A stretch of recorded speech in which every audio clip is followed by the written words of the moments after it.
Good morning everyone. সকালবেলা ঘুম থেকে উঠে আমি প্রথমে ড্রাই ফ্রুটসগুলো খেয়ে নিয়েছি। আর ড্রাই ফ্রুটসের মধ্যে শুধু আমন্ডটাই খাই, আর বাদবাকি আমার ভালো লাগে না। আর ব্রেকফাস্ট আজকে খাচ্ছি লুচি আর আলুর তরকারি, পিয়া বৌদি বানিয়েছিল, সেটাই দিয়ে গেল। দোকান থেকে মা আসার পর আবার এক থালা ফল কেটে দিল, সেগুলোই খাচ্ছি এখন। আর আজকে সিজনের প্রথম লিচু আমি খেলাম, আর লিচুটা একটু টক টক ছিল, বেশ ভালোই লাগছিল খেতে।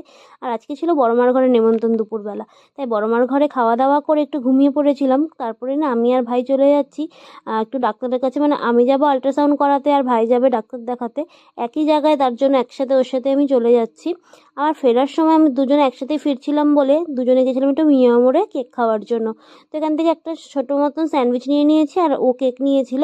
আর তারপরে কিন্তু বাড়িতে এসে রেডি হয়ে গেছি, কারণ যাবো আজকে একটু পাড়ার মধ্যে একটা বাচ্চা ছেলের বার্থডে পার্টিতে। এই যে আমাদের বার্থডে বয় কিন্তু দাঁড়িয়েই ছিল এখানে, আর খেতেও বসে পড়েছি, কেক কাটাও হয়ে গেছে।